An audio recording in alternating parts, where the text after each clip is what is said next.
मैंने अपने जीवन के 15 साल ट्रक ड्राइवर के काम में गुजारा है और उन 15 सालों में मेरे साथ छोटी बड़ी काफ़ी सारी घटनाएं घटी हैं। मगर उन घटनाओं में से एक घटना ऐसी थी जिसकी वजह से मुझे ट्रक ड्राइवर का काम छोड़ना पड़ा और उस घटना को आज भी याद करके मेरे रातों की नींद उड़ जाती है। दरअसल हुआ कुछ यूँ था कि 2 दिनों से लगातार ट्रक चलाने के बाद मैंने ट्रक को स्टैंड पर लगाया और मालिक को चाबी देने के लिए उनके घर गया तो ट्रक की चाबी लेते वक्त मालिक ने मुझसे कहा, जयपाल, कल तुम्हें ट्रक लेकर कोलकाता जाना होगा। वो क्या है ना, मेरा एक दोस्त कोलकाता शिफ्ट हो रहा है तो उसके घर का सारा सामान लेकर तुम्हें जाना होगा।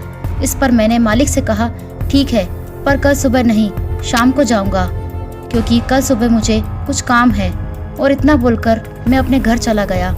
मैं इस बार सोचकर मालिक के पास गया था कि मैं 2-3 दिनों की छुट्टी लूँगा, लेकिन मेरी छुट्टी मांगने से पहले ही मालिक ने मुझे दूसरा काम बता दिया। खैर, मैं कुछ भी नहीं कर सकता था, मालिक की बात तो माननी ही पड़ेगी। जिसके बाद अगले दिन ठीक शाम के 5 बजे मैं मालिक के घर गया और वहाँ से ट्रक लेकर मालिक के बताए जगह पर ट्रक लोड करवाने पहुँचा तो घर का सारा सामान होने के कारण ट्रक को लोड करवाते करवाते 2 घंटे लग गए। जिसके बाद ठीक शाम के 7 बजे मैं ट्रक लेकर कोलकाता जाने के लिए रवाना हो गया। ठंड का मौसम होने के कारण शाम के 7 बजे ही रात के 10 बजे की तरह मालूम पड़ रहा था। हमारे यहाँ से कोलकाता करीब 350 किलोमीटर दूर है तो मुझे वहाँ पहुँचने में करीब 5 घंटे का समय लगेगा और ये 5 घंटे मैं अकेले ही तय करने वाला था। असल में मेरे पहले वाले खलासी से मालिक की 1 महीने पहले कुछ अनबन हो गई थी, जिस कारण खलासी ने 1 महीने पहले ही काम छोड़ दिया और तब से हमें कोई नया खलासी नहीं मिला, जिस वजह से मैं अकेले ही ट्रक लेकर जाया करता हूँ।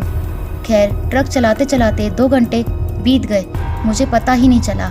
लेकिन अब रात का असर मुझे साफ साफ रास्ते पर दिखने लगा था क्योंकि अब रास्ते पर गाड़ियों का काफिला कम सा हो गया था, जिस वजह से कोहरे ने रास्ते को चारों तरफ से घेर लिया था।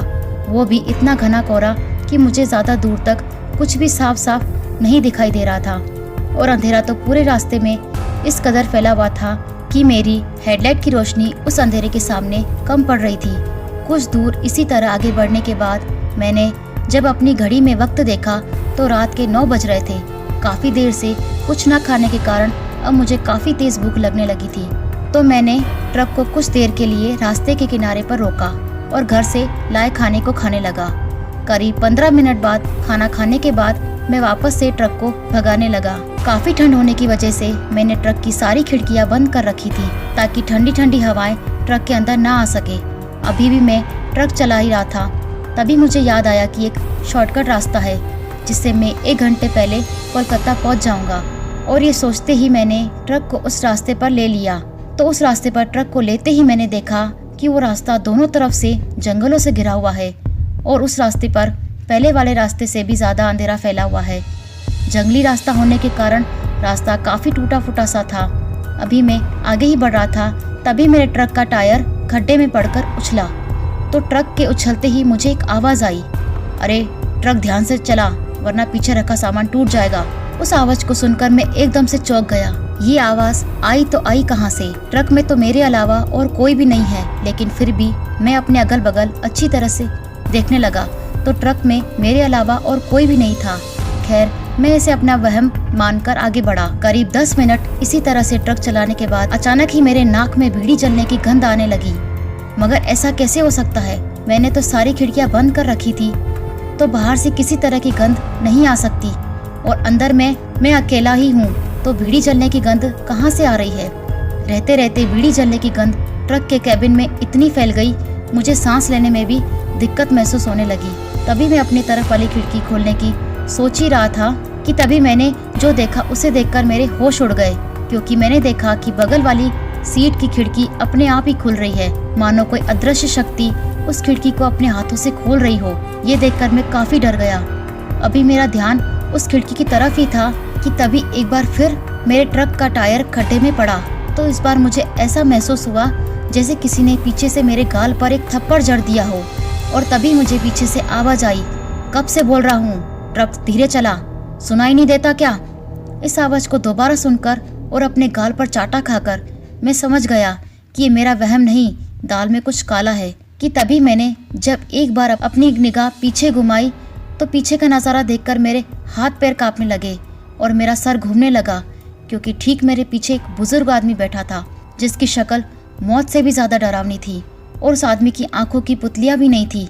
ये देखकर मैं समझ गया कि ये कोई इंसान नहीं बल्कि भूत है और अब मैं काफ़ी बड़ी मुसीबत में फंस चुका हूँ। मुझे समझ नहीं आ रहा था कि मैं करूँ तो क्या करूँ। फिर मैं किसी तरह हिम्मत जुटाकर आगे बढ़ता रहा। डर के मारे मेरे हाथ पे ज़ोर ज़ोर से काँप रहे थे, लेकिन फिर भी मैं काफ़ी संभल कर ट्रक चला रहा था कि तभी मुझे कुछ ही दूरी पर रास्ते के एक किनारे पर एक आदमी बैठा हुआ दिखाई दिया।